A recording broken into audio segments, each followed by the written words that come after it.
Muy buenos días, ya pasó parte de la tormenta.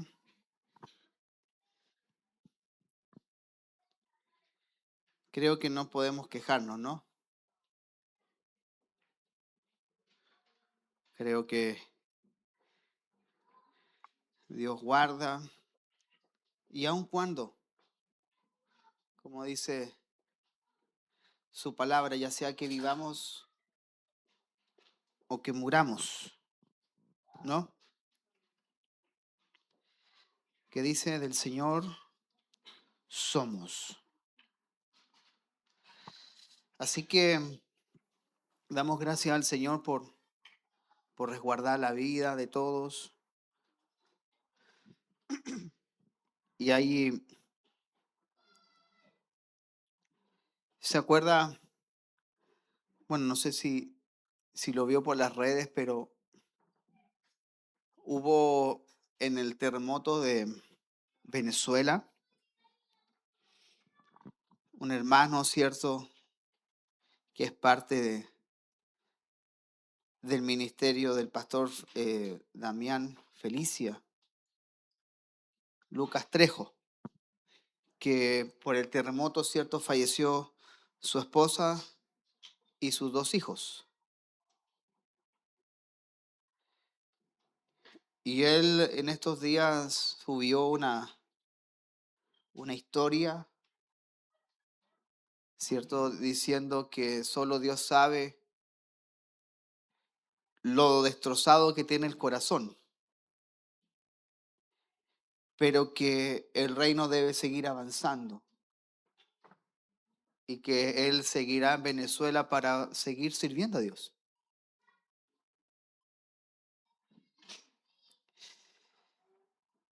Y esto viene muy de la mano con lo que quiero yo mencionarles y lo que hemos estado hablando, porque no existe la capacidad humana para resistir ciertas cosas. Hay mucha gente que por las pérdidas, ciertos familiares, emocionales, quiebres, aguantan la vida, aguantan.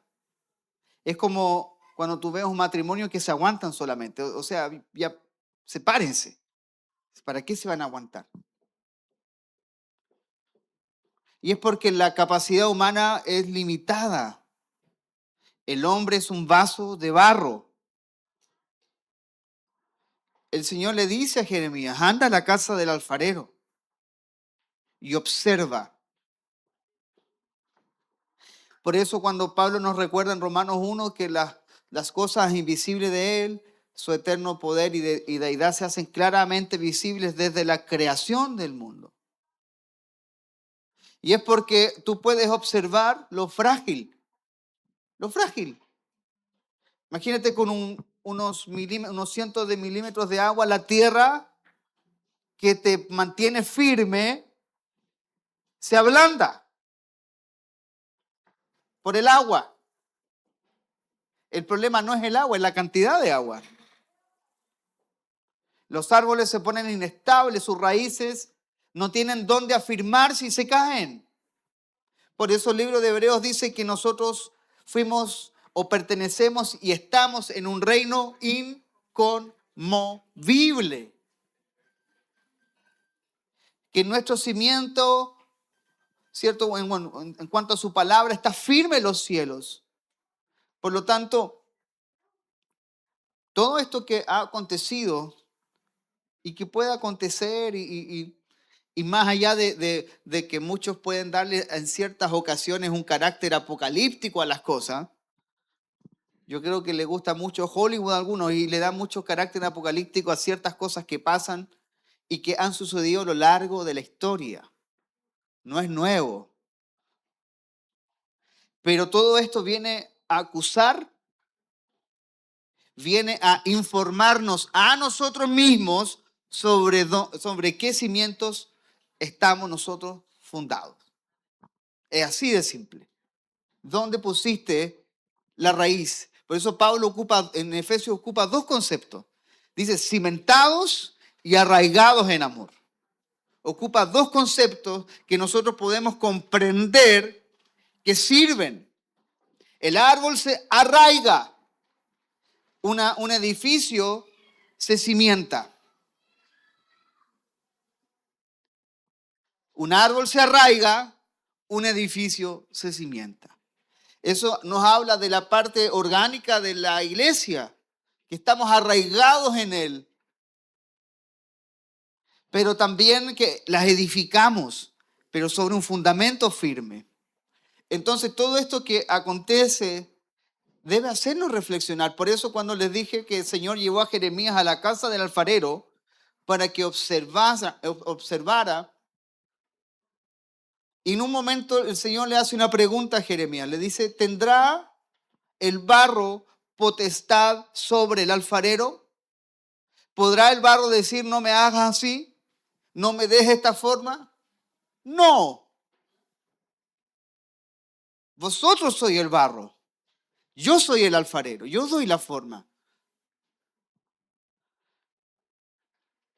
Entonces, ¿por qué mencionaba lo de Lucas Trejo hace minutos atrás?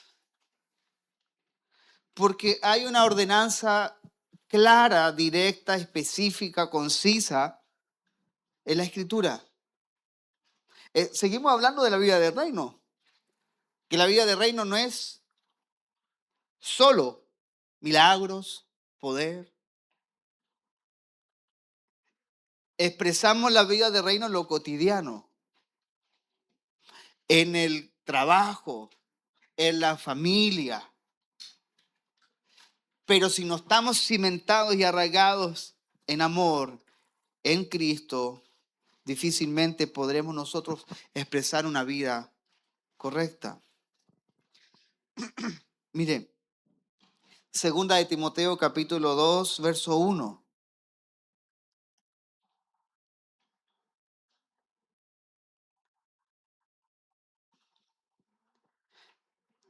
Su palabra dice, tú pues, hijo mío, esfuérzate en la gracia que es en Cristo Jesús.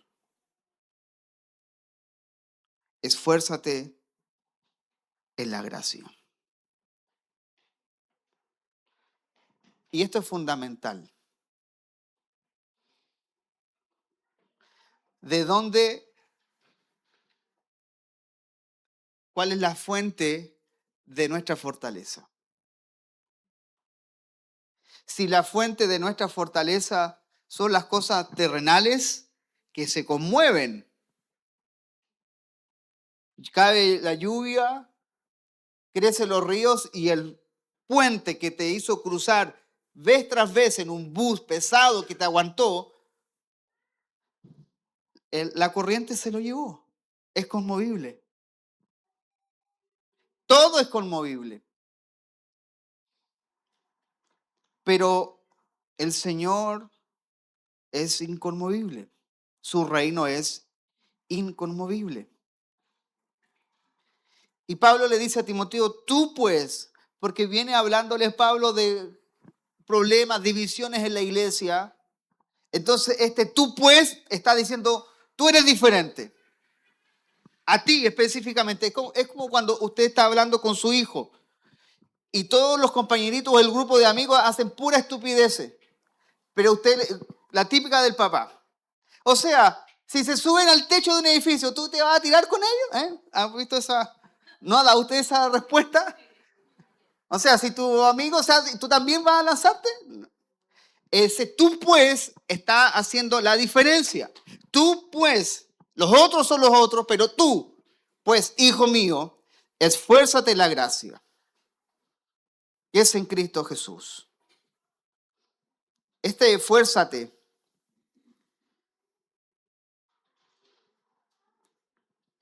lo había mencionado en otros contextos, es voz pasiva. Él no puede fortalecerse a sí mismo. Debe recibir la fuerza de otro. Esfuérzate, pero no en tus capacidades, es una voz pasiva. La acción la hace otro, pero yo la ejecuto. Otro la hace en mí. Tú pues esfuérzate en la gracia. Y esto literalmente significa recibe continuamente fortaleza. Recibe continuamente fortaleza. ¿De qué? De la gracia de Dios. Y la gracia es el poder, la ayuda, la capacidad para servir, la fortaleza espiritual, porque es la gracia la que capacita al creyente a perseverar. Por eso le hablaba de Lucas Trejo. Él saca a sus hijos, a su esposa de los escombros fallecidos en Venezuela.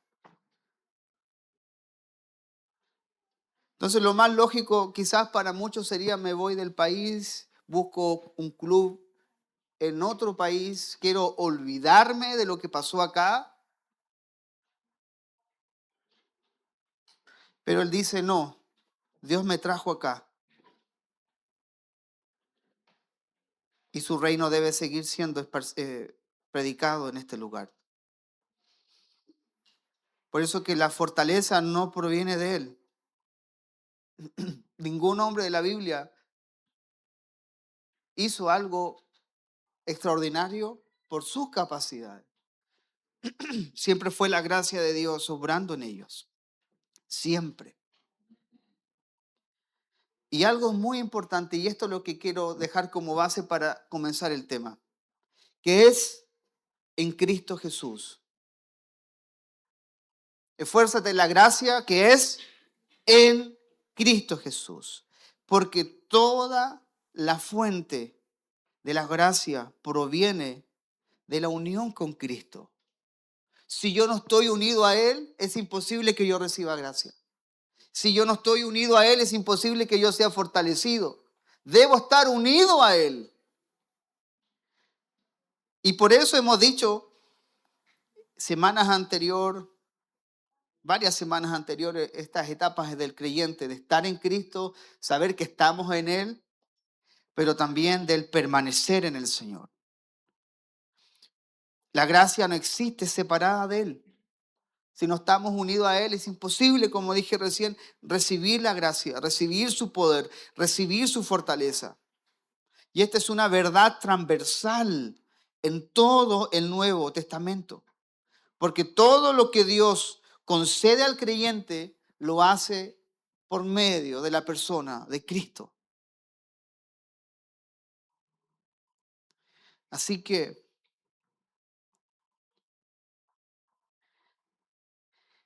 la perseverancia y la permanencia dependen siempre de la gracia de Dios. Porque no es nuestra fuerza humana la que nos sostiene. Insisto, todo lo que tú puedas fundamentar en la arena se caerá. ¿Cuántos muros de contención cayeron?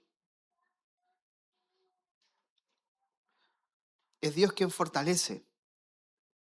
Por eso Filipenses 2:13 dice, porque Dios es el que en vosotros produce. Así el querer como el hacer por su buena voluntad. Porque Dios es el que mire, todas esas cosas son muy importantes. Porque Pablo pudo haber dicho, porque Dios produce el querer. No, porque Dios es el que en vosotros, dentro, produce así el querer como el hacer. Por eso que la unión con Cristo es la fuente de toda fortaleza, de todo poder espiritual.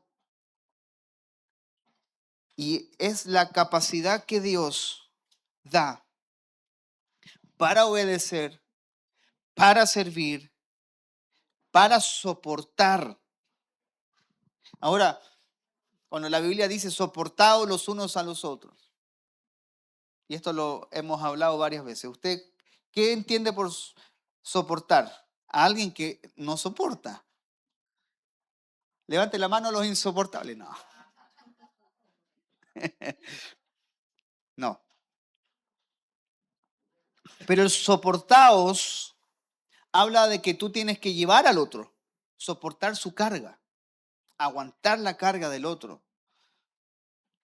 Porque como hemos dicho en otras instancias, el que dice amar a Dios pero aborrece a su hermano es mentiroso.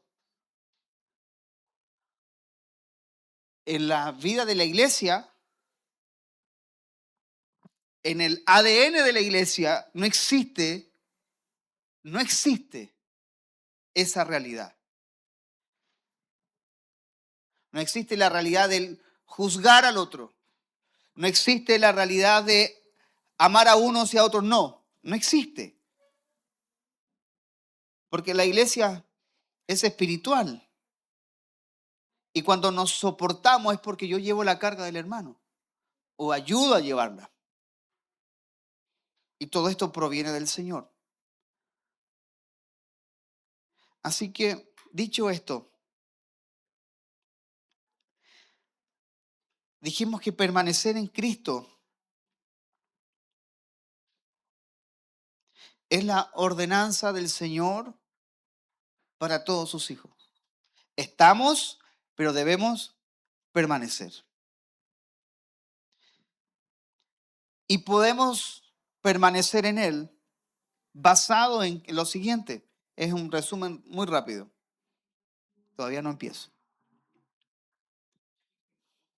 Es un resumen rápido. Luego es que tengo que estar añadiendo lo de cada semana para que el punto que demos cada semana esté fresco del por qué lo estamos diciendo. La base del por qué nos consagramos a Dios, por qué queremos servir a Dios, porque dijimos que estamos en Cristo. Eso, aunque tú lo sientas o no lo sientas, tú estás en Él. De modo que si alguno está en Cristo, nueva criatura es. Estamos en Él. Estamos. Y todo lo que el estar en Cristo implica, lo has recibido, aunque tú no lo sientas. Miren, si usted no tuviera esto y a usted le transfieren 100 millones de pesos, aunque usted no sea notificado por esto, está en su cuenta. De que si usted está esperando una respuesta del trabajo o de un ofrecimiento laboral y aunque usted no tenga internet y no le notificaron, le llegó el correo.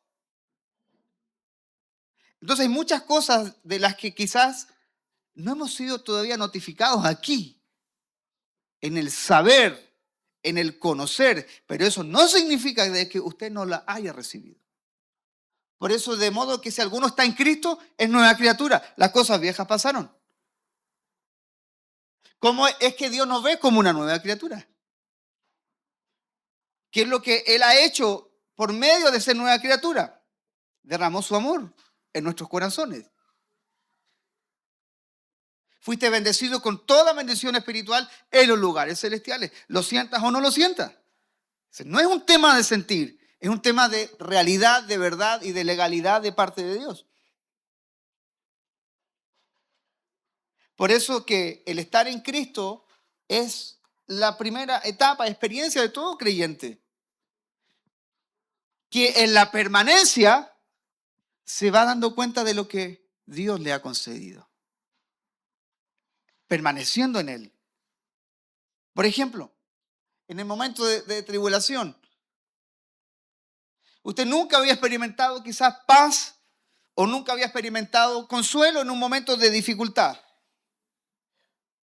Pero no será hasta que sea consolado que usted diga, nunca había recibido esto.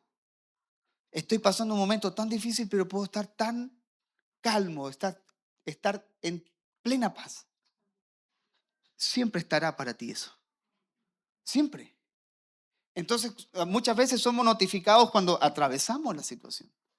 Pero la Escritura ya nos dice que la paz de Dios que sobrepasa todo entendimiento guardará nuestros corazones y pensamientos en Cristo Jesús. Eso es una verdad. Por eso que es la permanencia en Él. en la que muchas de estas cosas son comprobadas en nosotros como una experiencia real. Así que la base del por qué hoy día usted dice, yo quiero vivir enteramente para el Señor. Y también la base del por qué Él nos puede exigir esto, aunque quizás no lo hace de una manera tan explícita. Porque si usted deja su celular en la mesa y usted se da vuelta y al voltearse nuevamente usted ve que alguien lo toma y se lo lleva, ¿qué hace usted? ¿Va y se lo quita? ¿No? ¿Por qué? Porque es suyo. Es suyo. Entonces usted puede reclamarlo porque es mío, lo compré. Y dijimos que la base de esto es porque Dios nos ha comprado. Le pertenecemos y tenemos el sello del Espíritu. Habemos sido comprados por precio, dice. Pedro también dice que Cristo pagó el precio de nuestra redención con su preciosa sangre. Y aun cuando Él no te exige de una manera tan explícita, porque podría llamarte de una manera quizás mucho más brusca. Cuando tú vas caminando y tu hijo se escapa, a veces el pelo es lo único que queda. Para retenerlo, ¿no? No digo para, aunque a veces sí. Pero a veces lo último que tú le ves es la trenza que hace así. Y le agarra la trenza, ¿no? Lo agarra. Pero mire, esa es la base de por qué entendemos hoy día que le pertenecemos, porque Él nos compró. Tú le perteneces a Él. El tema es, tanto tu cuerpo como tu vida la estás usando para cualquier cosa, menos para Dios. Pablo dice, porque el vientre no es para la vianda. Es decir, el estómago se te hizo no para llenarlo de comida. Porque el vientre no es para las viandas. Ni el cuerpo para la fornicación. Le estamos dando el uso incorrecto a muchas cosas. ¿Cuántas cosas de tu casa que tú sabes que tenías que comprar un tornillo específico, pero con un clavo tú lo pusiste nomás? Ah, aguanta. No aguantar demasiado. Porque le damos el uso incorrecto. Ahora el motivo. ¿Cuál es la motivación que a ti y a mí nos mueve para consagrarnos a Dios? Es su amor. Es su amor. Porque su amor nos constriñe. Nos constriñe. Es una consagración firme que necesita estos dos fundamentos. Primero, la base. Dios nos compró. Le pertenecemos a Él. Y un motivo, una razón. Su amor. Su amor. Las cosas que los padres hacen por los hijos es por amor. A veces no se merecen. No se lo merecen. Pero es el amor. Tienes que alimentarlo. Te dejaría una semana sin comer. ¿Eh? Pero es el amor. Es el amor el que te mueve, te motiva. Ese es el motivo.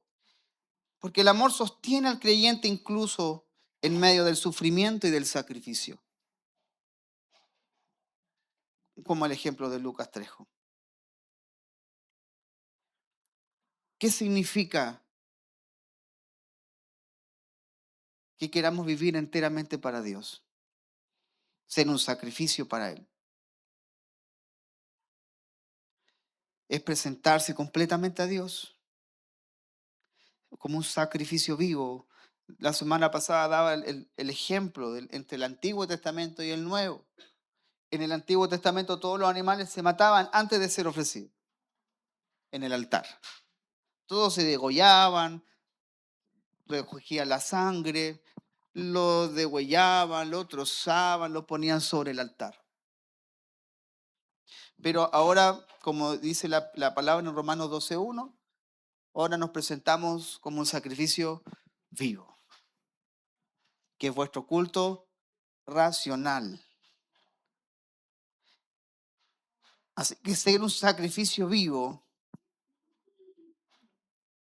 implica lo mismo que pasaba en el Antiguo Testamento. El animal que era separado para el sacrificio, porque era un animal macho, generalmente de 1 año, sin defecto.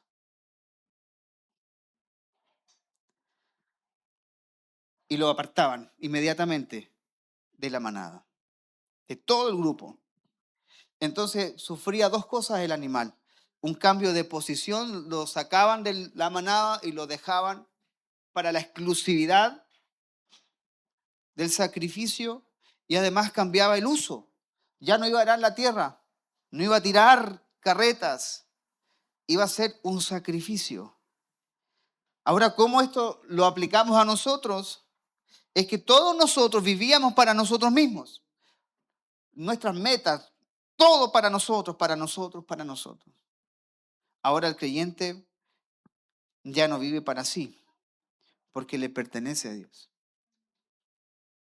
Antes buscaba sus propios intereses, ahora vive para cumplir la voluntad de Dios. Así que experimentamos lo mismo, pero vivos, no muertos, vivos, conscientes. Así que, dicho esto,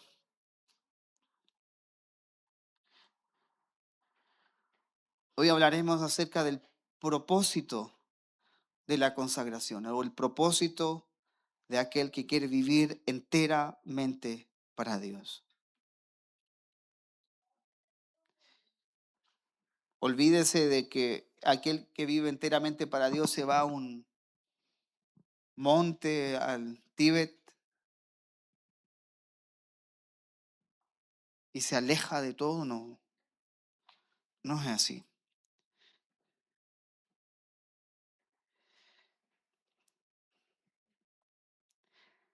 Así que el propósito de la consagración es ser útil para Dios. No hay nada más ofensivo, creo yo, fuera de todas las groserías, pero que te digan inútil en aquello que tú crees que haces bien. Eres un inútil.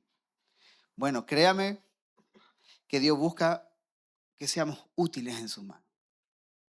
Útiles y no inútiles. Jesús dijo, el que conmigo no recoge, esparce, desparrama. O sea, si no estás en la misma sintonía, estás haciendo lo contrario. Por eso, a fin de que podamos trabajar, ser útiles para Dios, ¿sabe lo que primero debemos hacer? Permitir que Dios obre en nosotros. Permitir que Dios haga su obra en nosotros.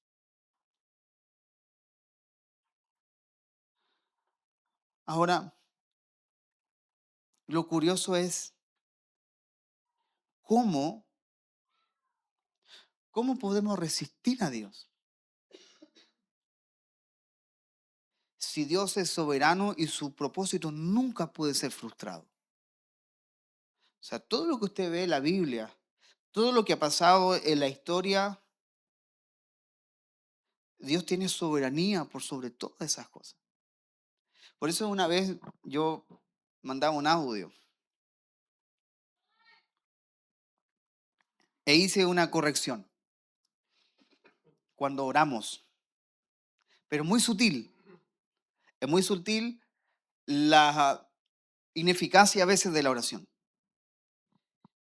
Porque yo les decía en el audio, cuando oramos para que Dios tome el control,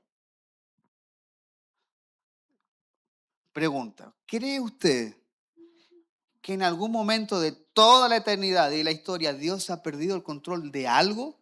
Si dice la Biblia que los cabellos de nuestra cabeza están contados.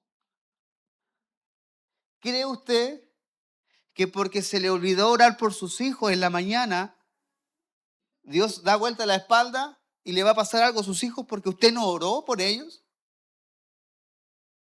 Dios no pierde el control. Eso no significa que no debamos orar. Debemos orar siempre. Pero basado en qué, lo que la Biblia dice. Que Él no pierde el control de las cosas.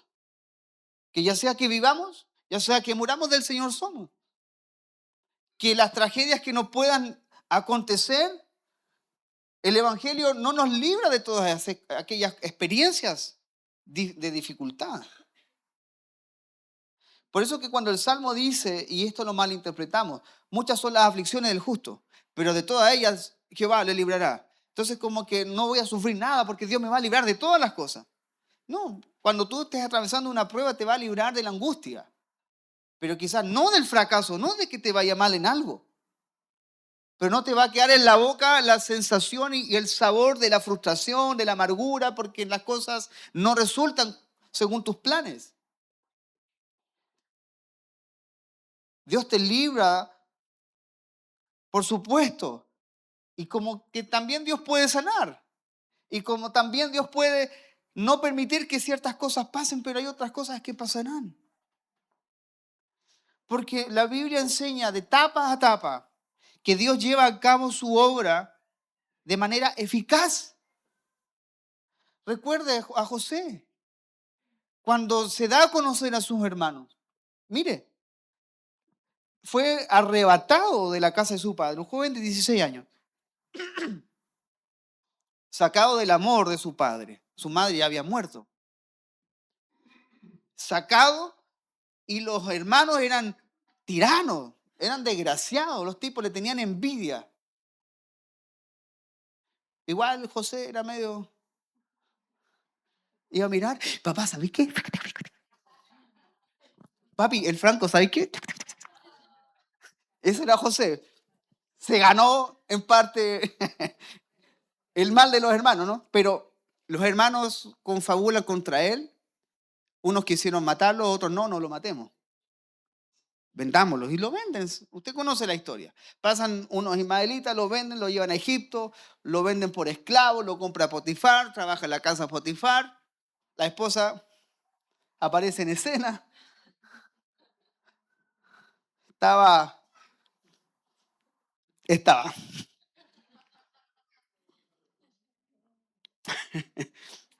Refrena mi lengua, Señor. Se la mando por interno. Y la esposa de Potifar, ¿cierto? Lo calumnia, ya que José no accede y se va a la cárcel. Bueno, y usted ve como que fracaso tras fracaso, error tras error, dolor tras dolor, angustia tras angustia. Encarcelado más de 10 años injustamente. Pero cuando ya todo pasa, la palabra de Dios se cumple en él, pero faltaba una parte, que la restitución con los hermanos. Y los hermanos se presentan porque van a Egipto a buscar alimento. Y cuando él descubre, ¿cierto?, su rostro y sus hermanos lo ven, una de las declaraciones más de gracia, con más gracia, en la escritura, José les dice: no fueron vosotros, que no os pese el haberme vendido, sino que Dios me trajo para preservación de vida. No fue de bien en bien la vida de José, al contrario. Pero Dios lo libró del dolor profundo. O sea, ¿qué esperamos nosotros? Por eso, de que a pesar de todo eso, Dios es soberano y su propósito nunca podrá ser frustrado. Nunca, nunca. Él hará lo que se propuso hacer. Es más, ya lo hizo en Cristo. Todo lo que Dios se había propuesto hacer y todo lo que Dios se había propuesto decir, ya lo dijo, ya lo hizo. Por eso yo decía hace meses atrás, antes de Cristo, todos miraban hacia adelante una promesa futura, la simiente, el Mesías. Pero de este lado de la historia nosotros miramos con fe algo que ya pasó. No estamos esperando que algo acontezca, ya pasó. Esa es nuestra fe. Y que lo que Dios se había propuesto hacer, ya lo hizo. Nadie pudo frustrar el plan de Dios. Aún cuando Herodes quiso matar a los niños, no mataron a Jesús de niño. Ahora, sin embargo, el Hijo de Dios sí puede resistirse en momentos, en etapas, a la obra transformadora o santificadora de Dios. Aunque Dios garantiza la santificación de sus hijos, el creyente puede temporalmente resistir la acción del Espíritu mediante su desobediencia. Usted sabe que tiene que perdonar. Entonces usted resiste al Señor. Y resiste. Entonces usted no accede. Y cuando resistimos a esto, es ahí donde muchos entran ya en la amargura. No es posible, pero entran. No es posible que un cristiano entre, porque tiene todo para no entrar en eso. Tiene todas las herramientas espirituales para ser sostenido, para ser fortalecido, para ser levantado, pero aún así muchos creyentes entran en depresión y entran en angustia. ¿Por qué? Porque resisten. No quieren perdonar.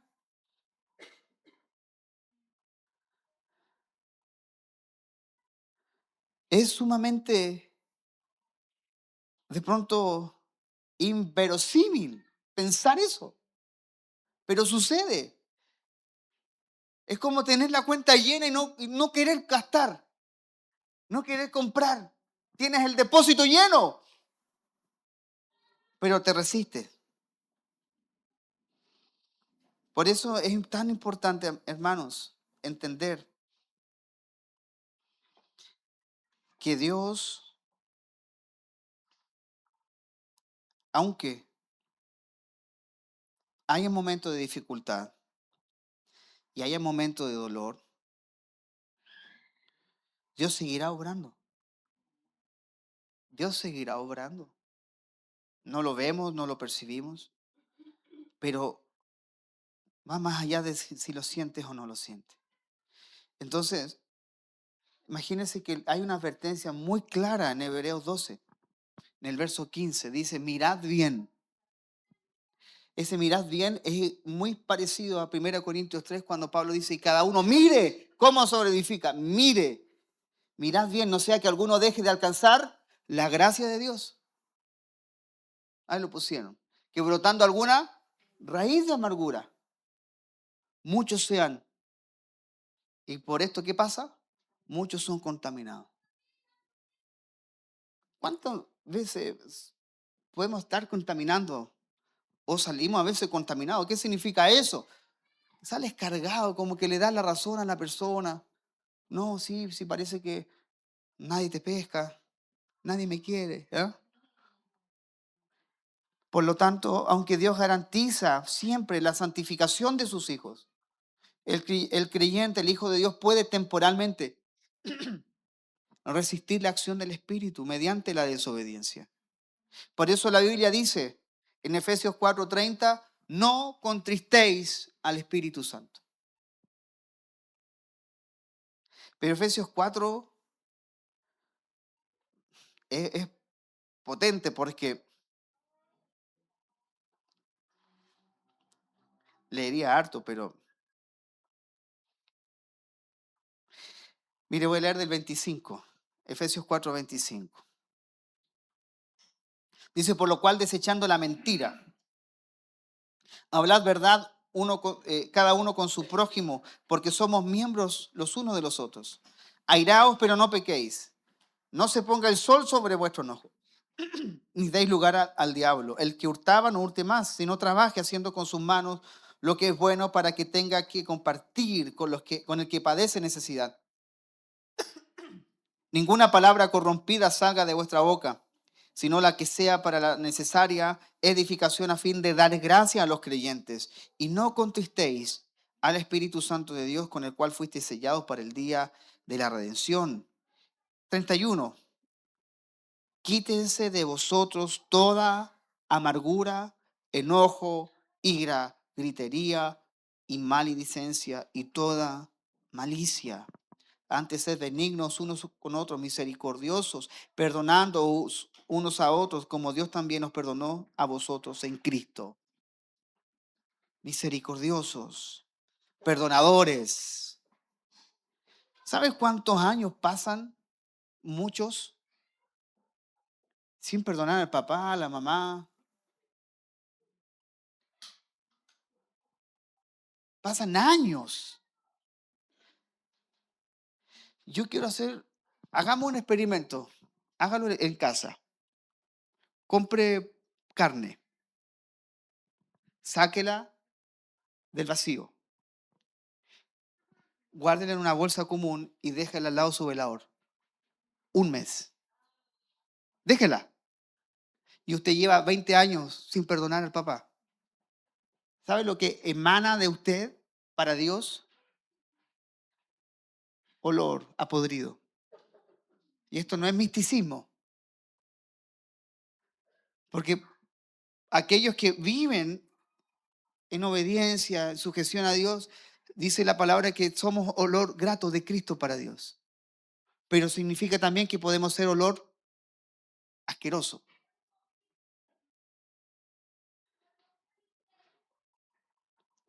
Entonces podemos nosotros resistir la obra de Dios. Y todo lo que Dios hace, ¿sabe para qué es? Para que usted sea útil. Para que en algún momento cuando usted tenga que hablarle a otro, no salga lo podrido de su boca. No salga la amargura del corazón, sino que seamos grato olor de Cristo. Ahora, estas experiencias, o estas expresiones, mejor dicho, de Efesios 4:30 y de 1 Tesalonicenses 5:19, cuando dicen no apagar al Espíritu, no significa que el Espíritu Santo pierda su poder en nosotros, sino que el creyente puede entristecerlo, obstaculizar el fruto de su obra en su vida.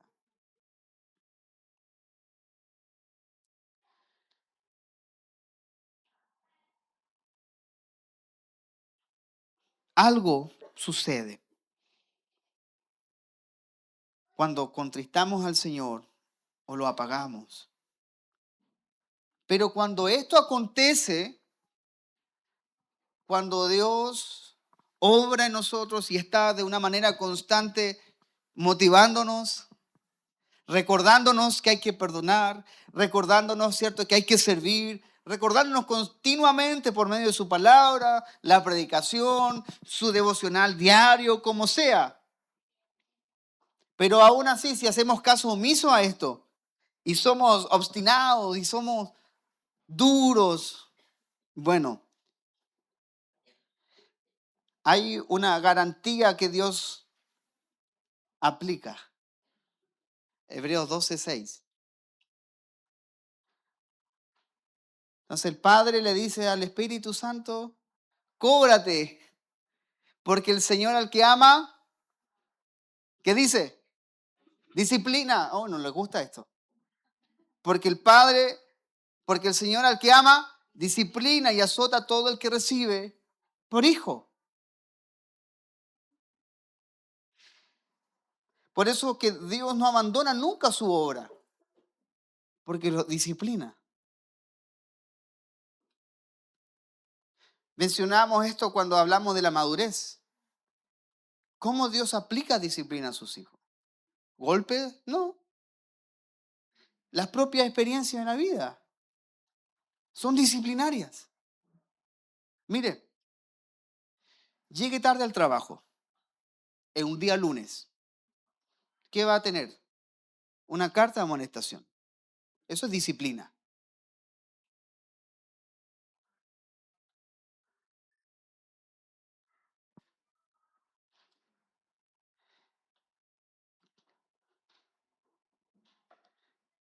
Hay demasiada disciplina en la Escritura, como para que podamos entender, pero como a veces no entendemos,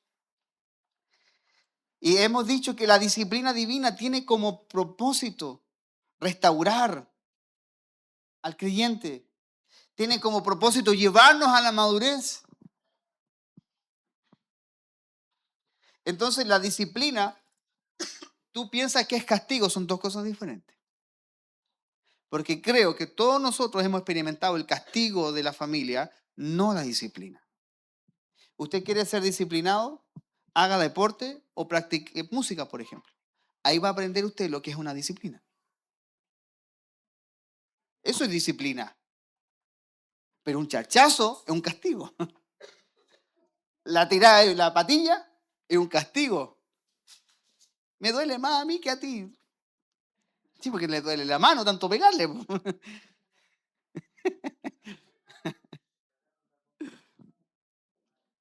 Entonces conocemos más el castigo que la disciplina. Pero Dios disciplina a sus hijos. Porque el Señor al que ama, disciplina. Por eso la Biblia llama continuamente al Hijo de Dios, al creyente, a cooperar activamente en esta obra. Gálatas 5:16 nos insta a andar en el Espíritu. Andemos en el Espíritu. Romanos 12:1 dice que debemos presentar nuestros cuerpos en sacrificio vivo. En Filipenses 2:12 dice que debemos ocuparnos de nuestra salvación con temor y temblor.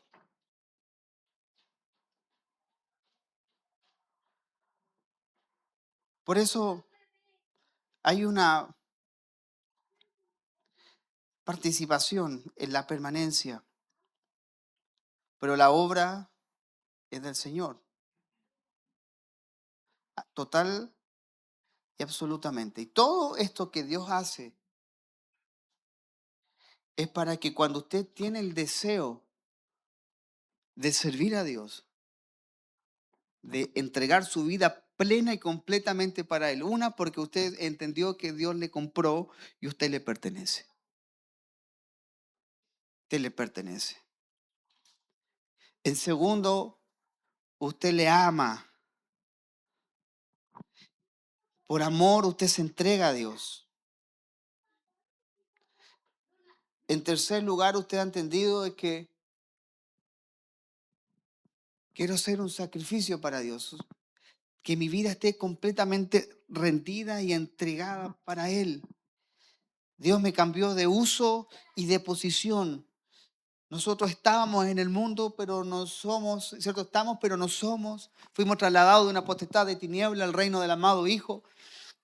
Y hoy día mi intención es servirle a Él en el trabajo, para darle gloria a Él, ser un buen trabajador, ser un buen esposo, ser una buena esposa, un buen padre, una buena madre. Que todo le dé gloria a Dios. Y todo ello tiene como fin ser útil. Quiero ser útil en tus manos, Señor. Pero para ser útil, como dijimos hace un momento atrás, Dios tiene que obrar en nuestra vida. Porque la utilidad no viene por el intelecto, no viene por cuánta Biblia sabes, viene por un carácter transformado.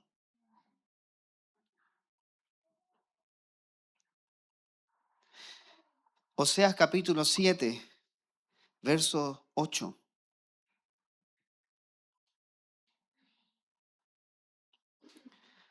Dice así la palabra del Señor. Efraín, que es una de las tribus de Israel, Efraín se ha mezclado con los demás pueblos. Efraín fue torta no volteada.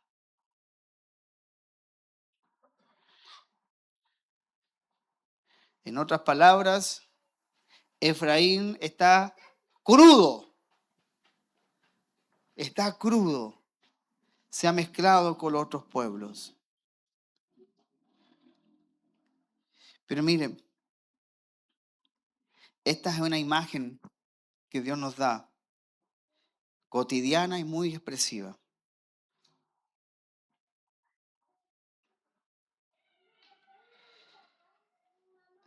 Una torta de pan se cocinaba en la antigüedad sobre piedras o brasas y debía voltearse para que se cociera por ambos lados. Por eso que una torta no volteaba significa que quedó quemada por un lado, cruda por el otro. En otras palabras, inútil para su propósito. Inútil. ¿Cuál es la metáfora? Apariencia de una vida piadosa. Apariencia de obediencia. Apariencia de paz. Apariencia de sujeción. Apariencia de todo. Un interior sin transformación. Resistiendo a Dios, como dijimos hace un minuto atrás. Apagando al espíritu, contristando al espíritu. Y también inmadurez espiritual y esterilidad espiritual, es decir, sin fruto del Señor. No hay fruto. Mire, Israel en los tiempos de Oseas quería conservar ciertos aspectos y ciertas cosas de Dios, pero mientras abrazaba otros ídolos y costumbres paganas. Una torta no volteada. ¿Cuál era el problema de Israel, que era el reino del norte en ese entonces? No era solamente idolatría, que ellos se iban tras otros dioses, sino la mezcla, porque ellos querían pertenecer a Dios y al mismo tiempo a otros dioses. Es como hoy día queremos ser cristianos, pero abrazar el mundo y no soltar. Este es el peligro del sincretismo, ¿no? De unir la verdad de Dios con otras cosas. La mezcla, prácticas y prioridades que Dios no aprueba. Por eso Cristo vino a formar, ¿cierto?, un pueblo santo, separado.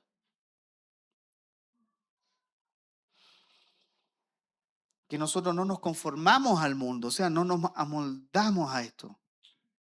Por eso es que cuando la Biblia expresa ciertas frases, son contradictorias, que para vivir hay que morir, que para tener hay que dar, ¿cierto?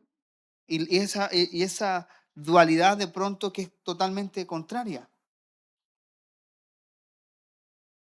Hay quienes retienen más de lo que debido, dice, y son llevados a pobreza. Pero es quien reparte y les ha añadido más. Esas cosas, ¿cierto?, duales que el mundo te enseña lo contrario.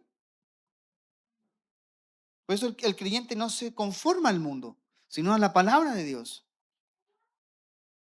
La torta no volteada simboliza una vida espiritual inmadura, incompleta, desobediente, que resiste, contrista al espíritu en muchas ocasiones, como lo decíamos recién, sabiendo que debes perdonar, no perdona. Es que debo sentir, cierra los ojos y vas a sentir algo que te va a voltear la cara para que ahora me vas a tener que perdonar a mí. ¡Pah! Perdóname. No quiero. La otra. Por eso Cristo produce una transformación completa, cabal. Completa. La mente. Dios, Él transforma nuestra mente, Romanos 12:2. Nuestro corazón, Ezequiel 36, 26 al 27. Y la conducta, Efesios 4. O sea, es completo, totalmente. Por eso la santificación no consiste en una apariencia externa de piedad, sino en una obra profunda que alcanza todo nuestro ser. Pero es progresivo. Es como decir, Dios va por capa. Va penetrando cada área de nuestra vida. Pero va desde lo más interno a lo exterior. Por eso que toda esta transformación que Dios hace es para que seamos útiles. Porque yo no tengo duda de que aquel creyente verdadero dice: ¿en qué puedo servirte, Señor? Mucha gente, abro mi casa para la casa iglesia, voy para una casa iglesia, voy para otra y quiere hacer muchas cosas. Y yo entiendo y comparto el deseo de hacerlo. Y no digo que esté mal del todo, lo absoluto. No lo tome por ese lado. Pero vamos entendiendo de a poco en nuestro caminar en Cristo que para que seamos verdaderamente útiles, Dios tiene que transformar todas las áreas de mi vida. Pero es progresivo. Esto no es que Dios termina y salimos de vitrina. No, no. Mientras estamos sirviendo. Por eso es que es la comunión donde usted se va a encontrar con alguien que va a herir sus sentimientos. Y en donde la palabra de Dios tiene que ser puesta a prueba y por obra. Perdonar.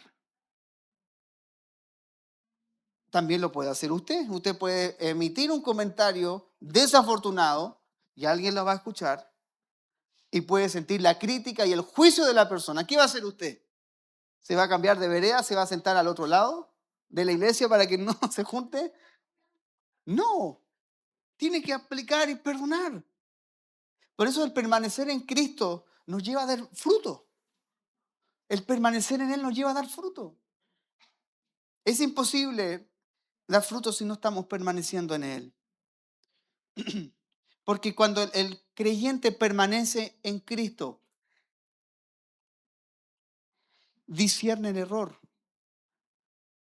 Puede identificar en Él cuando cometió la falta. Mantiene su identidad como hijo de Dios. Sabe que ni lo alto ni lo bajo,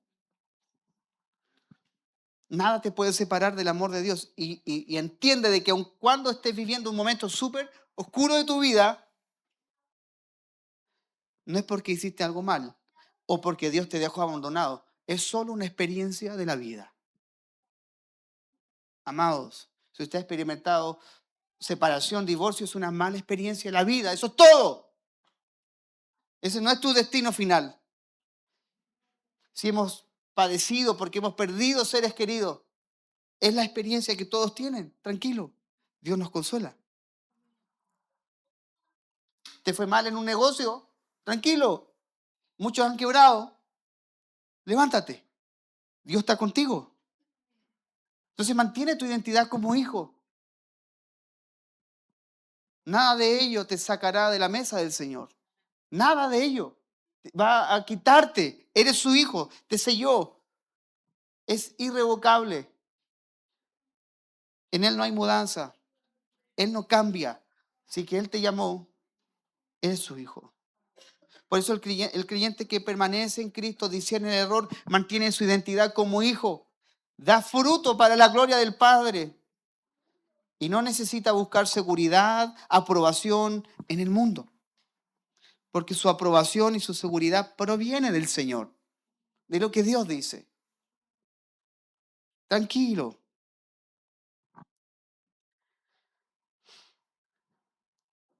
Por eso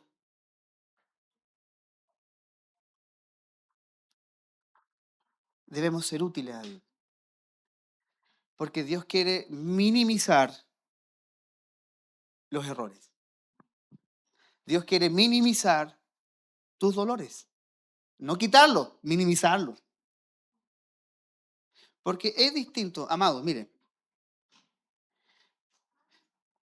Un niño de 3 años se cae y llora porque aun cuando no le haya dolido, llora y llora y llora. Pero ya alguien de 20 años no llora, se cayó, pesa más, se sacude. Entonces, no es que las heridas, o sea, perdón, no es que en el camino en el Señor no te vayas a caer y no haya momentos de dificultad. No duele lo mismo que en el principio. Al principio te ofendías más rápidamente. Al principio sentías que todo era personal. Te dijeron algo, porque tiene algo contra mí, me lo estás diciendo. Ya después entiendes. Pueden ser las mismas experiencias, pero con una madurez diferente para ser útil. Entonces, póngase en el caso de que una persona, espiritualmente hablando, inmadura, que llora por todo, y la pongamos a cargo de algo, es difícil. Va a envenenar, va a contaminar, como leemos en Hebreos 12:15.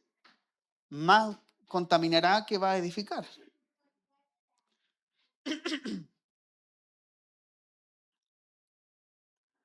Así que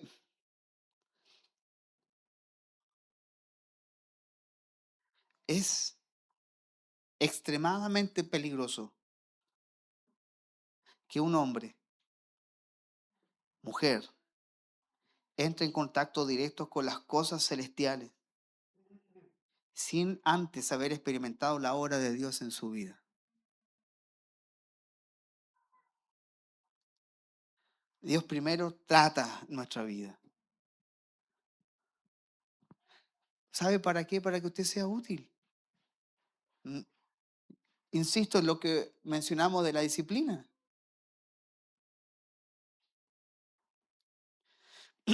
Me acuerdo, íbamos juntos antes al gimnasio con mi esposa y habían semanas de más intensidad o repeticiones. Si eran más repeticiones, era menor peso. Si eran menor repeticiones, era mayor peso. Pero había semanas que era hasta llegar al fallo muscular. Oh, y había un ejercicio que a mí me cargaba, pero me cargaba. No, el hip thrust, con barra y peso. Entonces yo hacía 12 ya, así, subía así. Pero era hasta el fallo. 12, 13, 14. Y la chica dice, dale, hice como 20, pero yo ya pensaba aquí que con 12 era suficiente. ¿Y por qué le menciono esto? Porque cuando la Biblia nos insta a estar juntos, la exhortación del hermano te motiva, te insta, algo produce en ti el estar juntos. Si yo hubiese estado ejercitando solo, yo digo, no, el fallo es al 12, a la 12ª repetición. Y de ahí, por supuesto, ya no era al 20, a la segunda fue a los 17, después a los 15. Pero superaba lo que yo pensaba. Entonces, cuando estamos juntos, la bendición de congregarnos, de participar, es que somos exhortados. Tú piensas de que no, esto ya no, pero alguien da una palabra de Dios, alguien ora por ti y algo nace en tu corazón, un fruto, algo sucede y te insta a perseverar, te insta a permanecer. Por eso es que es imposible y es peligroso que alguien entre en contacto directo con las cosas espirituales sin experimentar la obra de Dios. Por eso necesitamos de personas en muchas ocasiones que ya han sido quebrantadas por Dios en otras áreas que quizás tú no sabes, que cuando entras en la conversación más íntima y te comienza a hablar de su vida, tú dices, yo no he sufrido nada. ¿Y cómo está de pie? Bueno, solo la gracia de Dios. Tú pues, hijo mío, esfuérzate en la gracia de Dios que es en Cristo Jesús. Es solo eso, solo eso. Por eso podemos concluir que el deseo de todo creyente para consagrarse voluntariamente a Dios es permitirle a Dios que trabaje en nosotros para que mañana le sirvamos, seamos útiles. Quizá usted no va a estar aquí predicando, pero va a ser tan útil como alguien que predica en otro escenario, orando por alguien, consolando a alguien, restaurando a una persona. Olvídese de este dibujo y usted puede ir caminando con esa persona por la avenida Perú, por la avenida San Martín, en un café y compartiendo a Cristo. Y esa persona siendo edificada profundamente y siendo alumbrada por Dios y consolada por Dios. Y está siendo útil. Porque en muchas ocasiones cuando alguien se va a acercar a ti, quizás lo que te va a decir no es muy grato. Quizás te va a vomitar todo lo que piensa. Todas sus malas experiencias pueden ser dentro de la iglesia, fuera de la iglesia, de su propia vida. Entonces, si tú, hombre o mujer, tuviste una mala experiencia matrimonial y esa persona viene con un divorcio, ¿tú te vas a sumar? Sí, porque todos los hombres son iguales. ¿Sabes qué mejor? Dios dice, cambio, saquémosla. No, todas las mujeres son iguales, sí. Cambio, no sirve. Dios no quiere mi opinión. Dios no quiere mi experiencia. A esa persona no le va a bendecir mi experiencia ni mi opinión. Es solo lo que Cristo ha hecho en mi vida. Solo eso. Por eso que permitámosle a Dios. Esto es todos los días. Podemos experimentar miles de cosas diferentes y amargarnos o darle gracias a Dios por ello. Cuando estábamos con la lluvia, no teníamos luz y tú te puedes amargar porque no hay luz. Pero en el fondo del corazón, sí, gracias Señor, porque no nos estamos mojando. Gracias Señor porque hay pan sobre la mesa. Y oramos Señor a aquellos que están en la calle, indigentes o casas que no soportaron, Señor, guárdalo. Envía ayuda, Señor. Ser agradecido en todo porque esto es la voluntad de Dios. Y dejar, como dice la palabra, hacer todo sin murmuraciones ni contienda. Amén. Así que, amados, debemos ser útiles al Señor. Pero para ser útiles, Él tiene que obrar. En algunos más, tiene que obrar en cada corazón. Póngase de pie. Vamos a orar al Señor.